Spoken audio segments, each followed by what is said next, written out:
Coming up on this episode of Open for Business, inbound marketing again, this time the good side. Fracking is good for energy independence, but what about the beer? Some basics for going online with your business? Losing customers? Yes. Understanding why? Also yes. All that and more on this episode 67 of Open for Business. This is the Hartford Online Radio Network. 21st Century Audio. Delivered. onthehorn.com.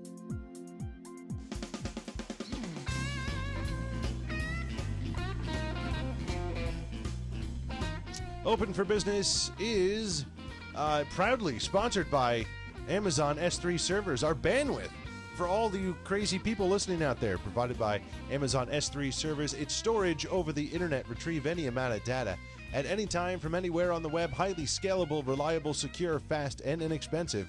All from a name you trust. It's Amazon. For more information about Amazon S3 storage, visit aws.amazon.com. Hi, everybody. I'm Brian Parker, joined tonight by Tommy Russo, Zen Master over at L&R Productions. Hello, Tommy. Hey, Brian. Good evening. How are you doing? I'm doing wonderful. Thanks for asking. We weren't here last week because there was a large snowstorm, and then they were plowing the roads, and Ken actually got to the studio. I know.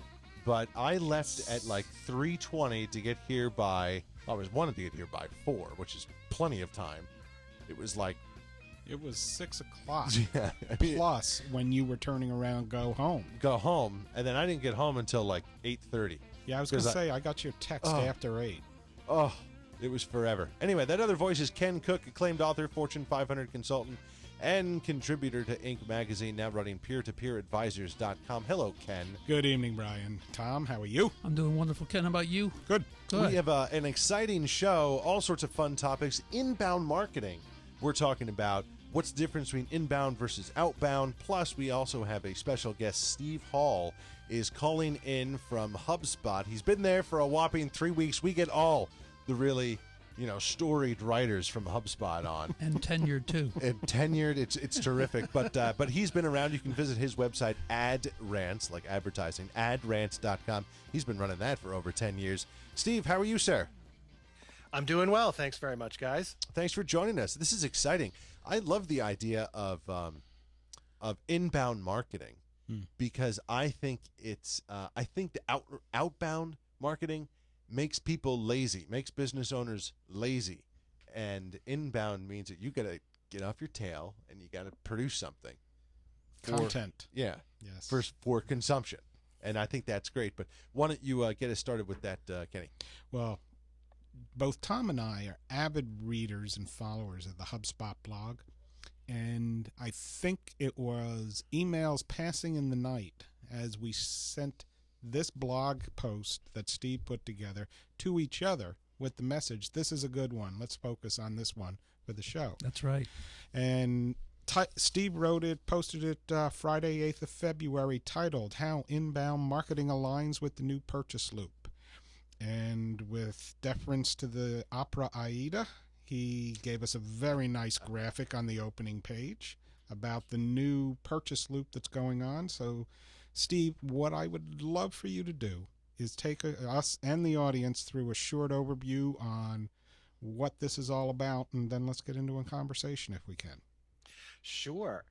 Well, the purchase funnel has been around since 1898, and it has been the primary mentality that marketers follow when they're trying to acquire customers. And a guy named Elias St. Elmo Lewis developed it in 1898. There's 4 steps to it. First is awareness, then comes interest, then comes desire, and then comes action. Very, very, very understandable. At first, you want to make someone aware of the product. You want to do something to get them interested in it. And by doing so, you create desire. And ideally, that desire ends up with an action. And for over 100 years, pretty much, that is how marketers have framed their marketing. But recently, there was a study done by Latitude, which found that 87% of customers travel a different path, a less linear path, and a more complex path to a final purchase. And it's not really a funnel anymore. It's actually a loop, and it has 6 stages. And they are openness, which consists of a consumer being receptive to new and different ideas. These are really behavioral and mental states, as opposed more as compared to actions that came with the purchase funnel. So you begin with openness, then you progress to a realized want or need. There begins to be a hint of what the person is looking for. Because they have that want or need, they then progress to learning and education. They're trying to find out more about the product to move from initial interest to a sort of a research mentality. And then to support the research that they've found, they seek ideas and inspiration from friends. And that progresses further to, okay, I now want this thing. I'm going to research it. I'm going to make sure that my need and my desire is supported by facts and figures that I now go and research for. And then the 6th stage is sort of a post-purchase evaluation, like anything. When someone buys something, if you buy a car, suddenly the car you bought, everybody has it. You see it all over the highway. That happens to me all the time. Yeah. As soon as you buy something, it's like, oh, that person has the phone I just got. That person has the phone I just got. It's as if suddenly that's the only product that exists. So, part of that is the post-purchase mentality. But the important thing here is that it's not a linear path. People can come into this process at any stage of the game. They could very quickly progress into the research and the vetting stage of things because, they may have had a conversation with a person who is having a debate over whether I'm going to get an iPhone or whether I'm going to get a Windows phone, whether I'm going to get an Android phone, and they may go right into the research stage of things. But that is generally an overview of what that process is.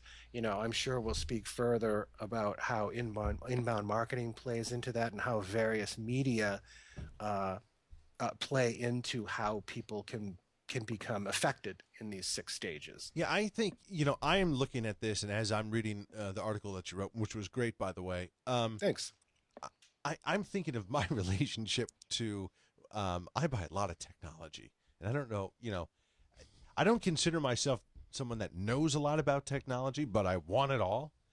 And so I have this relationship with Apple Inc., right? We've heard of them. So I'm aware of them. And I'm going through that linear path like, well, certainly, obviously, I know about it. I mean, it's an awareness, so they advertise. And do I have an interest in it? Yes. I mean, they're they make things that are very useful. So I'm thinking of it from that point. Then I'm also thinking about my desire. All right, why do I desire this? Well, they're beautiful devices. And then I open up my wallet and spend $800 for a phone. But I'm thinking to myself, is that really how I purchase my Apple products? I don't think it is. I think now is that I trust Apple so much that I take it at face value that their product will work well and is going to be a good experience. You jump right to mental state number 6. Yeah, I mean, your post-purchase evaluation of, God, I'm so smart, I bought another Apple product. You know what? And I totally agree. The only thing that I do is that I do seek out other people that have purchased the item or are thinking about purchasing, like-minded people like me. We have a very good friend of the show, Lon, who's a huge techie guy. He runs cttechjunkie.com. And I do call him and just say, what do you think about this? I could be in the store already ready to make the purchase, but I will still make the call just before I pull the trigger. And I remember doing this with the Chromebooks. Google came out with these little, I guess you call them laptops, but you can't do anything with them other than anything that's in the Google universe. Did you buy one of them? I didn't. Okay. And I was going to because they're like we were going to send you to a 10-step program. $200-$300, right?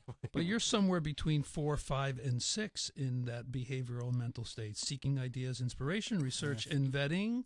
and, if you will, the post-purchase evaluation and expansion. That's what it sounds like, Brian. I mean, I think, yeah, I mean, Apple has already, like, they keep giving me ideas to do, like things like, oh, I didn't know I could, boy, this iMovie suite's very, very good. I don't need Final Cut for, the quick and dirty stuff. This is great. Hey, Steve, I got a question for you. Sure. I was looking through the 6 states, the behavioral and mental states involved in the purchase loop. Mm-hmm. And after hearing your explanation, I understand now what number 4, seeking ideas. This is like calling your neighbor, calling your friend, calling your family member and saying, what did you do? It's like Brian calling Lon and validating that he should do this. Right. Number 5, though, that to me is a more recent manifestation due to the web and all of the information available at everyone's fingertips. Am I wrong on that?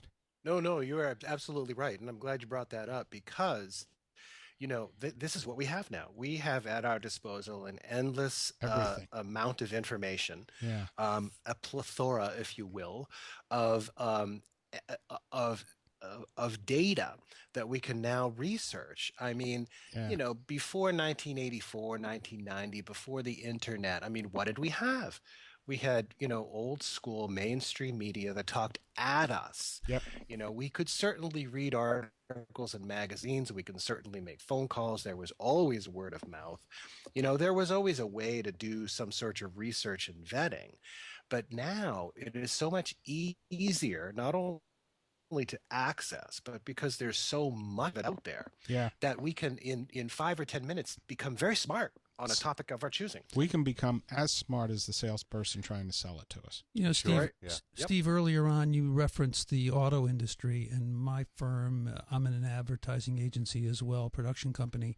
We've done an enormous amount of work in the car industry over the years, working with local and regional dealerships, and to see that arc of knowledge curve over the past 15, 20 years. And what I mean by that is exactly what the point you brought up is what absolutely occurs with every single dealership. They have clients walking in now that have done that number 5 research and vetting online, and they walk in, and I've had owners of dealerships say to me, some of these clients know more about the cars than my salespeople. I believe that. And it's intimidating for them to be able to do just that. Yeah. I mean, they've relegated to kind of order takers now, but I think it's really good to do the research and vetting part as sort of, I think to me, that's where inbound marketing, like the rubber meets the road there.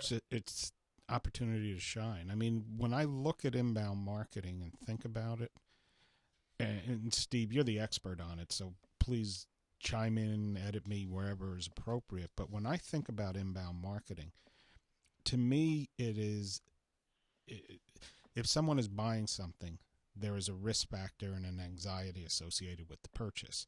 And inbound marketing is an ability to demonstrate expertise in order to alleviate anxiety.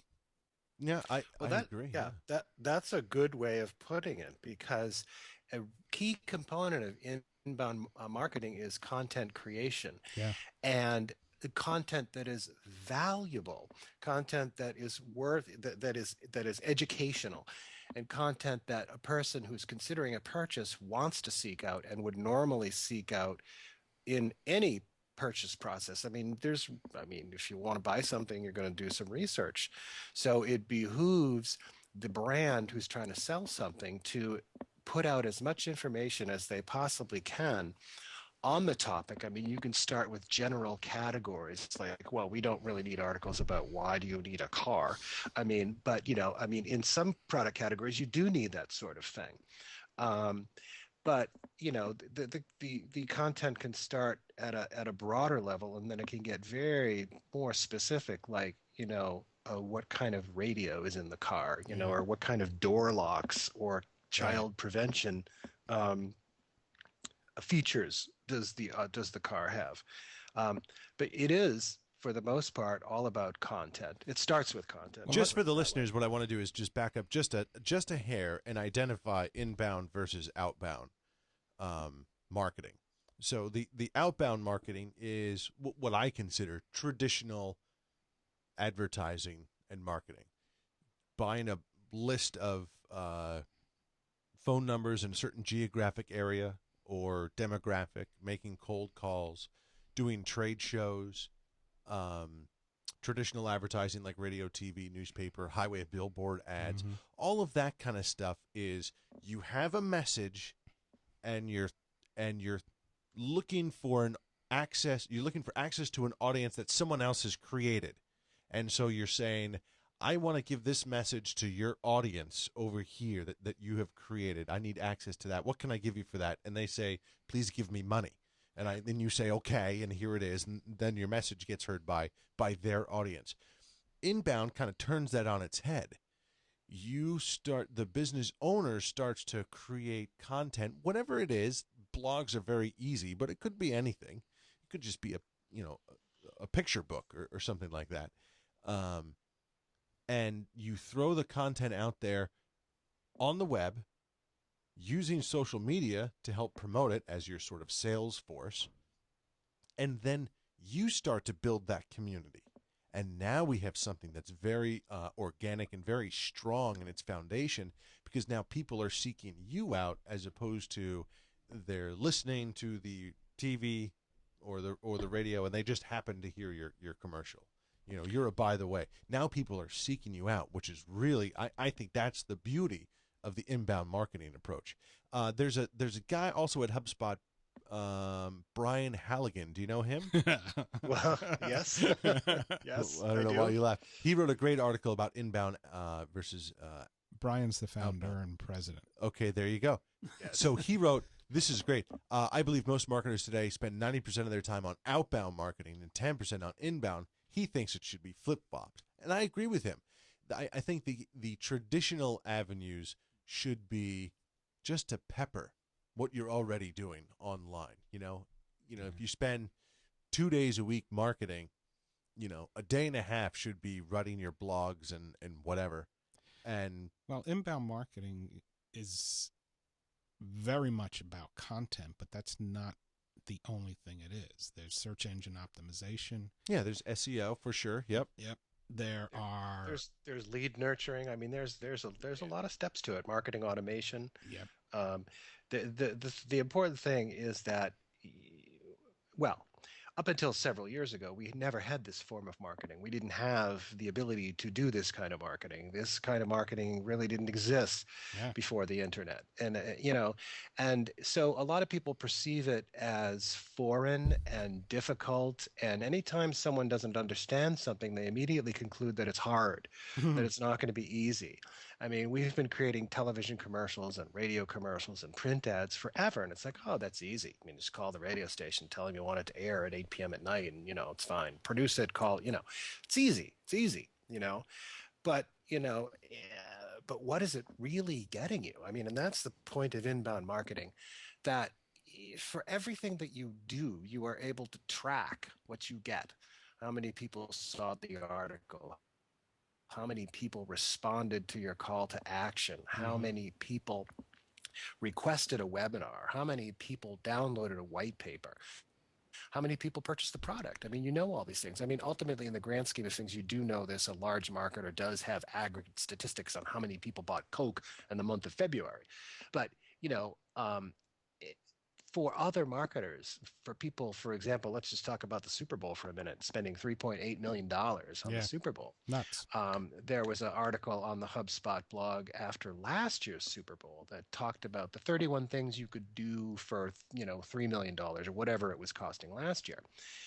And you'd be amazed at some of the things that could be done. I mean, now, of course, sometimes Super Bowl spots do work. You'll hear GoDaddy claim that they signed up. I forget the stats. I even wrote about it. But the biggest increases they've ever had in domain registrations.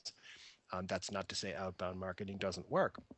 But inbound marketing is far more efficient and far more regimented and far more effective. What I absolutely love about inbound marketing is that it provides an answer to the age-old question, what am I going to get for my dollar? Because or John Wanamaker, who used to say, gee, I know 50% of my advertising is working. I just don't know which 50% is working. Exactly. The ROI calculation on this stuff is phenomenal. Right. Right. Yeah, but- And, companies such as HubSpot make it easy for that to do with an all-in-one software solution that takes you directly through the process. Now, do you guys design websites as well? No, Okay. no, but there, we're full of advice about how to approach the development of a landing page and a blog and those. We've got all kinds of experts that can help with that sort of thing, but we don't actually, we create our own. But, we're not. Yeah. Let me circle back on one thing if I can. You do that. I'm thinking, yeah, maybe Steve should take a look at our website, because I don't know how that. It keeps getting bigger and bigger, and I'm like, I don't know where to put all Mine this too. stuff. Who's first on the It's list? just kinda like, oh God. But let's go back to the car dealer for a minute. If the buyer knows as much about the car they're going to buy as, if not more than the salesperson, why doesn't every dealer in the nation design an inbound marketing program that is predicated on disseminating that information either by request online or in a pre-package for the appointment when they come into the dealership? If I call up a dealer and say, I'm interested in buying a Volvo, and I want an S60, and I want Bluetooth connection and a moonroof and all-wheel drive, da-da-da-da-da-da, and I'll be able to stop in 2 o'clock on Saturday afternoon. By the time I arrive at 2 o'clock on Saturday, they should be able to provide me that entire package, all costs, every piece of information I could get on the web, and they should reference where they got it. To me, that makes sense for a dealer in today's day and age. Yeah, I agree. I told this story a little while ago where I was looking at the Ford Fusion. Yeah. I was going to go buy, I don't need a new car, but of course I'm drawn to technology. Ford Fusion, very exciting technology-wise car. So I fill out the little thing. I take, 15 minutes or so to poke around and build my ideal Ford Fusion on the internet. And then it, relates to a dealership that's close by me, and it sends them a little message, and I say, okay, that's fine. Give me a call between these hours. The guy calls me, knows nothing about the Ford Fusion that I just bought or that I just built. I'm Thank like, you. Are you kidding me? What was I just doing? Yeah. And so sadly, that is the problem. And that was the same experience we had buying Candace's Volvo last But year. why? It was why go nuts. through the effort of build? Like, they put a lot of effort into making me able to build a car online. Yeah. Like, that's a lot of effort, and it's like it's an email to the guy. Like, he's getting an alert. Why not just put the information in the alert? Like, it's not even a technology issue. I know. To get him, like, I don't get. Why wouldn't you just share that with him? All I right, don't get Steve, the inbound marketing expert. What the hell is wrong out there? What's wrong? Well, it's what's wrong with a lot of everything in this world: communication and organization. And I think you don't have to be a marketer to understand that the car manufacturers and the car dealers are almost working at cross purposes. I mean, the cars put out these wonderful feel-good ads that just make you want to envision spending the rest of your life driving down a winding mountain road with the top down, and then you go to try to buy that thing, and you've got some schlub who walks out, with dressed in fashions from 20 years ago of being absolutely stereotypical here of cars, and it's sort of, what can I do to make you sign on the dotted line today? I mean, yes, they want sales, but all they care about is what their commission's going to be. They don't really care what your thoughts on the car are. In fact, because they aren't buying the car you're interested in, probably haven't done as much research as you have done. Yeah. Because the buyer has a vested interest in this, which is finding the perfect car. Yeah, the vested interest for the car dealer is to sell whatever they can to whoever they can, no matter what, without regard necessarily to the needs and the wants of the person. Yeah. Now, I mean, that's really just commentary on the fact that dealerships and car manufacturers don't and have never really worked together as closely as they possibly can. in a perfect world, yes, inbound marketing would and probably could be the perfect solution for the car buying experience. I mean, it's really inexcusable that car dealers don't take it upon themselves to avail themselves of all the information that the car manufacturers are putting out there, like the design your own car, the build your own vehicle kind of a thing. And to walk into a dealership and have some dealer salesman just go, I don't know what you're talking about, is absolutely inexcusable. Brian, that's the one you met, right? Yeah. That's the one. Yeah, no. And he has my cell phone number now, which is like even more that's a slap in the face. So, oh, yes. I gave away my cell phone number. Well, Steve, this has been great. I thank you for putting this blog post together because it really tied a lot of things together in my head. Well, I urge everyone to read it because I'll tell everybody, I write far better than I speak. So it's all in the blog post. Well, you'll find it at HubSpot.com. He posted it the 8th of February at 1 p.m. Steve Hall. Thank you, Steve. Thanks so much, Steve. And hey, yeah, everybody, we'll have a link up to that when we do the post-show notes, and please be sure to read it. Steve, that was great. Thank you very much. We hope we can have you on again. I would love to be back. Thanks for having me. All right, there he is, Steve Hall from HubSpot.com. Great guy. Really, really interesting stuff. HubSpot is one of those great. Do you guys actually? I have actually never signed into HubSpot, and I probably should. Shame on you. I know. This is one of those things like I should probably join LinkedIn. Right, Ken? I'm running an online business. Maybe I should join LinkedIn. What do you think? Ken converted me, and I'm really glad he did. That's for sure. No, it's really great. Neat stuff. All sorts of other stuff to get to here. Put the brakes on fracking. It's hurting the beer production. This one I had to read a few times because I'm like, I'm not really sure what to make of this. So, natural gas fracking is hurting. This is from the Philadelphia Business Journal. Yeah. And it's hurting the breweries. I couldn't quite tell why. Because it hurts the water? That's it. Isn't that just called pollution in general, so you shouldn't do it? Fracking is supposed to elevate the pollution to the nth degree. And frankly, I didn't care about the issue. I just love the fact that they tied beer to fracking. I just thought that was kind of interesting. Okay. Geez, I'm more worried because I'm not a beer drinker. What about the pizza? Because it's all about the water. Right? Oh, yeah. That's what the dough's all about. Exactly. So forget the beer. What about the pizza? Philly has some good pizza places. They do. Actually, Philly has better pizza places than New York.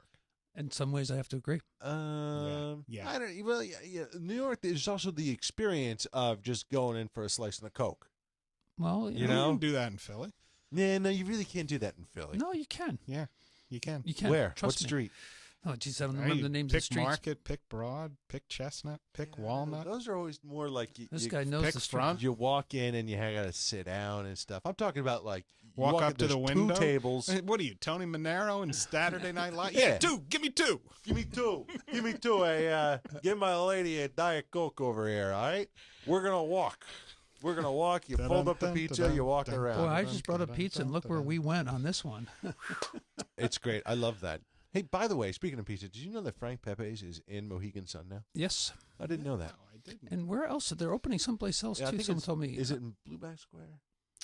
Yes, it is. It is? It's okay. Yep. I'd also heard that. Yeah. There's some inside baseball that no one probably cares about but us. But basic lessons if you're going to go online. I want to take a completely different reason of why we should talk about this article. But go ahead. Tell me about Biz Journal's lessons of online business. I want to hear your reason first. This is... I should be nice. Go. You don't have to be nice. Okay. This is the dumbest article I have ever read in my entire life. Really? You should think about what. All right. So here's what it is. Let me skim it for you. Okay. Oh, sorry. So lessons learned from launching an online business. Okay. Lessons learned. So apparently this person learned some lessons. Company name. Selecting the company name might sound easy. Don't be fooled. Your first and arguably most important step is to secure a domain name. Maybe not. Maybe a mission statement might be the most important thing. Maybe figuring out exactly who is going to be in your company, what resources you need to dedicate. Nope, I disagree. If your business is going online, the most important domain thing, the most important, I think that is absolutely false. No. We could have named this station blackmarker.com. That might have some other connotations, but it wouldn't matter. Oh, it Coke. does matter. Coke, Pepsi. Like, these are not names that, like, anyone had thought of other than they're made-up words. Nike, they're totally made-up word. Well, a little bit of Mercury in there, But they were not launched as an online business. okay. Yeah, I have to agree. If you go to all that trouble and then the name that you're looking to have has already been scoffed up by someone else, that would make me unhappy. Yeah. And I don't think that's the most important thing. Well, I've been working on titles for the book that I just finished. Right. Very And- important step. Yeah, and I want the title to be the domain name. And Sure. I've come up with some absolutely outstanding titles. And I go to search on the domain name, and it says premium name, $4,877, and it's yours. Here's what you do. You do whatever name you want that you love, Yep. and then you just put the book after it. So if it's like Brian Parker, the book. Brian Parker, the book.com. .com. They do this in Hollywood, which I is like a great that. example, right? The Avengers the movie. movie.com. That's good. You know what I'm saying? Never thought of that. Thank you. Okay.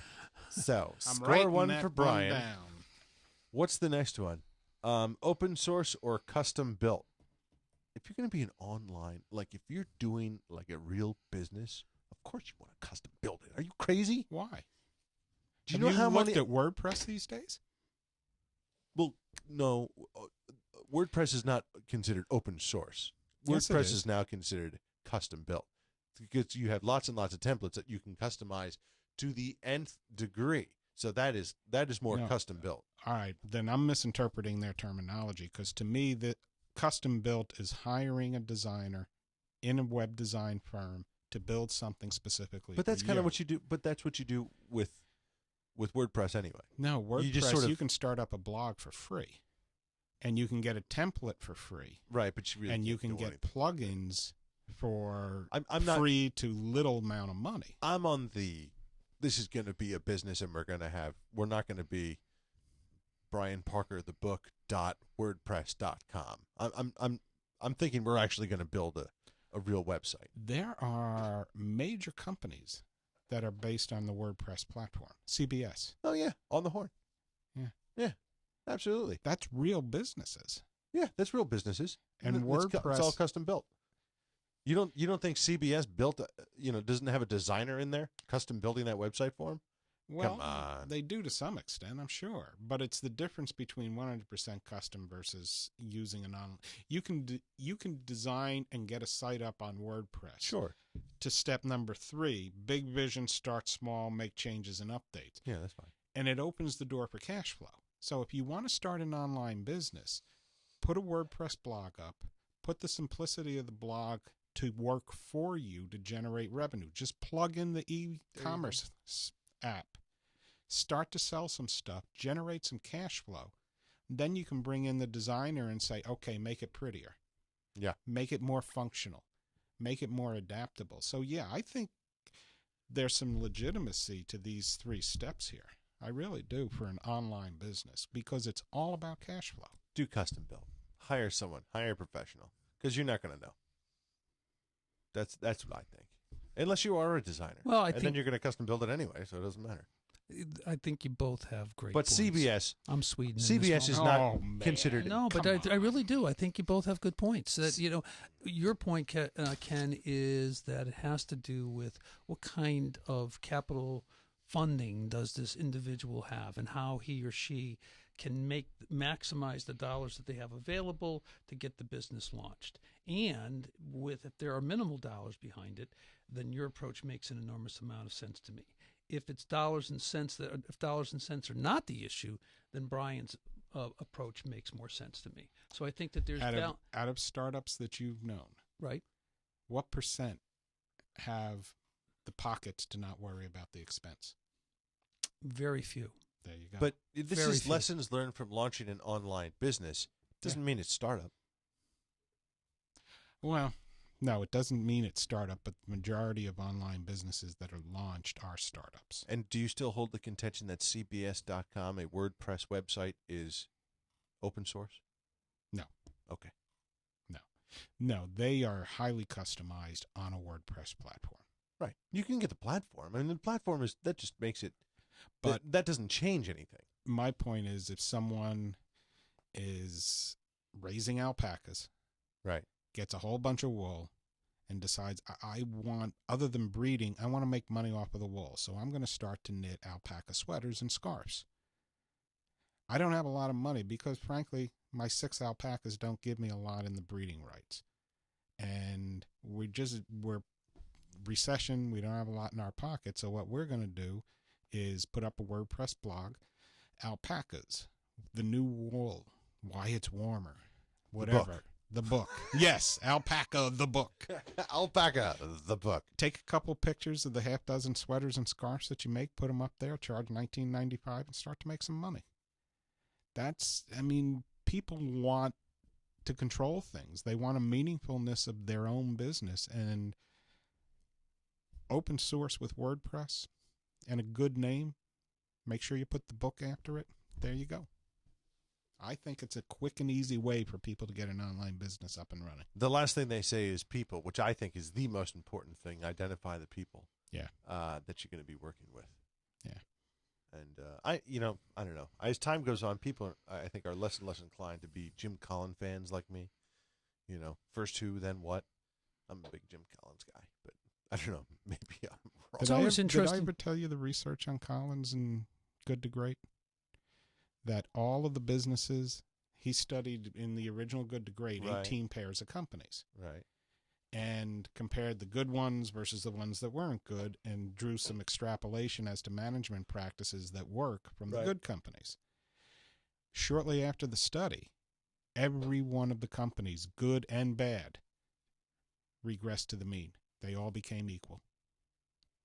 Boy, oh boy. Yep. The big one was GE. So much of that was Jack Welch. And I think the real message in there was, if you really want to consider the business that you're building to be great, it's got to be great without you too. Mm-hmm. And that really took a... Did Collins took a expound on why? Luck, predominantly. Really? Yeah. Luck is a much more impactful factor. Sure. No, it was Daniel Kahneman who did the analysis. He's an economist. Huh. And he did the same thing with the companies that Tom Peters wrote about in Search of Excellence. And shortly after that was published, every one of those companies had a downturn and regressed back to the mean. Wow. So luck is really big. Really, really big. Just going back, and then we're going to move forward. Chat room says Squarespace is a good alternative. What's even easier, squarespace.com. Actually, I don't think Squarespace is easy. I don't know if you guys have done it. I've tried 3 times, including last night, to open up a Squarespace blog. And, I run the On the Horn site. I get blogging. I get it. I can't figure it out. It's freaking, I don't even know how to I think I'm uploading a picture for a blog post, and then it becomes like the background image for the whole site. And I'm like, what happened? It could be easier than WordPress. Maybe my mind works like WordPress now. That's very interesting. I want to get to the last article, because this is at the core of what we talk about. I'm losing customers, and I don't know why. Who is this? Sherry Hardley, yeah, from bizjournals.com. She has essentially 8 questions to ask people, not like when they're leaving or right when they arrive, but just kind of in general. Ask your clients or your customers, these 8 questions. Who else did you consider hiring for this gig? That identifies who your competition is, which is also very helpful. Why did you hire us instead?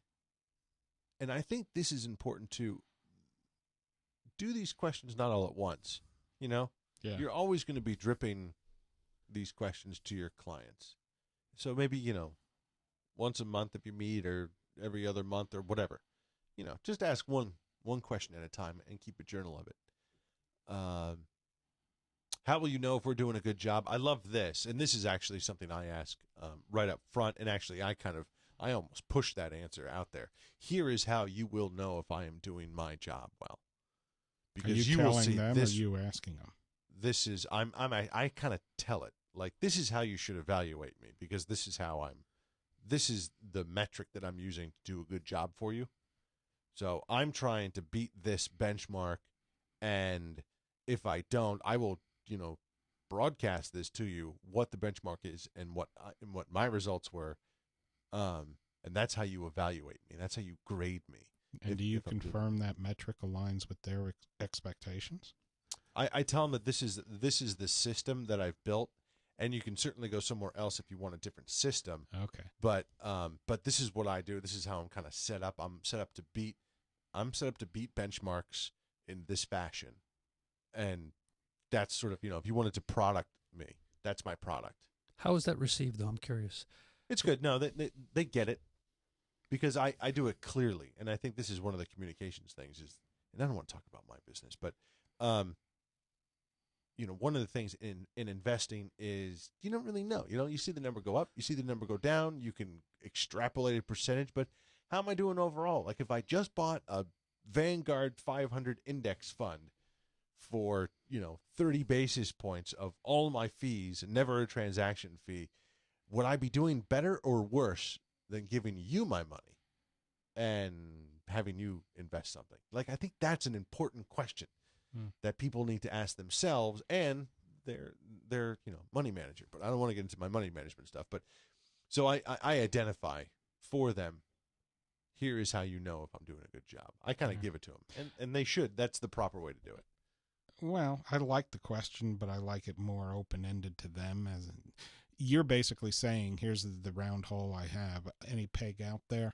See if you can fit in it. Yeah, I mean, and there are certainly people that don't care about benchmarks. And it's true. And they want a percentage up every year, which I don't know how to do it. I'm not that kind of investment guy. They want 12 to 15% on their money every year. Gosh darn it. I just can't do it. Well, I might, if it was me in that boat, I think probably what I would do is ask the question first. I'm curious as to how you will view me to be successful for you in your life. Hear that response and then share with them, your benchmark, how you have established this. That's not a bad approach. That's it's the old customer needs analysis kind of thing. I like that. Well, but and I would just pull the word old. I mean, to me, that's the bottom line. I want to be clear. If I'm working for Ken or I'm working for you or whoever, what is it that you view? What do you want? What do you want? And how is this relationship in your mind going to prove to be successful? Yeah.